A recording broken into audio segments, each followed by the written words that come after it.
Every 4 years, I watch as these athletes, they march out onto the competition floor, and I know what they're feeling and thinking, and I am immediately taken back to some of those incredible moments from my own career. And I think especially from the '96 Games, I mean, there's nothing like competing on home soil at an Olympic Games. It is so incredible. And I can remember walking into the Georgia Dome, 40,000 people screaming at the top of their lungs. I'd never heard anything that loud. You walk through this curtain and it is just this sea of red, white, and blue, flash bulbs going off like the 4th of July, and the crowd chanting USA, and you just feel that love and that support, and you also knew you better not leave without that gold medal. But there we were. By the end of the night, the first ever women's gymnastics team to win Olympic gold for the United States of America. I think the aches and the injuries, those tend to fade with time. I can't possibly tell you how many times I fell along the way. But when I look back, I think of some of these very special moments. Moments that I'll never forget. And I think we all do this in our lives, in our work. We think back and we think about the highlights, the good times, the gold medal moments, the Instagram-worthy moments of our lives. But I always feel like it's really important to remind myself of the struggles along the way. The falls, the injuries, the moments where I just wanted to give up. Because it's in those moments, it's in the mistakes and the challenges, the falls and the failures, that we learn how important it is to get back up. Goal setting is so crucial because it paves the way for change and growth and improvement, and it helps us close the distance between where we are today and where we want to be tomorrow. My coach, Steve Nuno, he was the one yelling and jumping up and down on the sidelines. He did that a lot.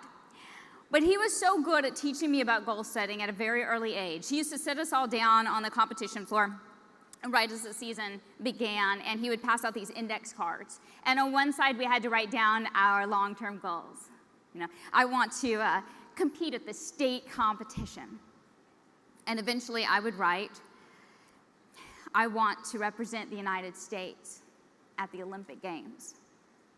Well, that's all well and good. It's nice to have a dream, a goal, fantastic, but how are you going to get there? So we had to turn that card over. We had to painstakingly write down all of those short-term goals, all those things that we could try to accomplish each day that would lead up to that long-term goal. So if I wanted to make it to states, well, I needed a new dismount off of the balance beam, which meant I needed to get stronger, which meant more sit-ups and push-ups and leg lifts. Those were the things I could come in the gym and I could work on every single day. Now, I know everyone in this room understands the importance of goals. We know how to set goals. We know the importance of SMART goals. But I think the one thing that's often left out of the goal-setting conversation is the importance of follow-through, right? Because it's not enough to know what we need to do. We also have to do what we need to do if we want to achieve that ultimate success. The magic happens in the work that you do every single day, even when it's not exciting or glamorous. But it's the work that has to be done. I know that the work I did each and every day was what ultimately led me to that first success, the first Olympic team that I qualified for, and that was in 1992. I was 15, which just seems really young. But 4 years later, I had the wonderful opportunity to come back as part of Team USA during the Atlanta Olympic Games, and what an incredible summer. Standing up there with my teammates, the Magnificent Seven, as we would come to be known, seeing the American flag being raised and hearing the sound of our national anthem, it was incredible. And you kind of just want to hang out up there. You've worked really hard to get there. It's a lot like this. You're standing up there and you think to yourself, okay, bring me a sleeping bag. Gonna camp out here for a little while. they do make you leave. So as we're politely escorted off the stage, it is a lot like this, and you've kind of got some stairs down at the end, and as I reached the bottom of the stairs, my coach, he gave me this big bear hug, and he took me by the shoulders, and he looked me in the eyes, and he said, "Okay, get focused. You have 3 more events to go."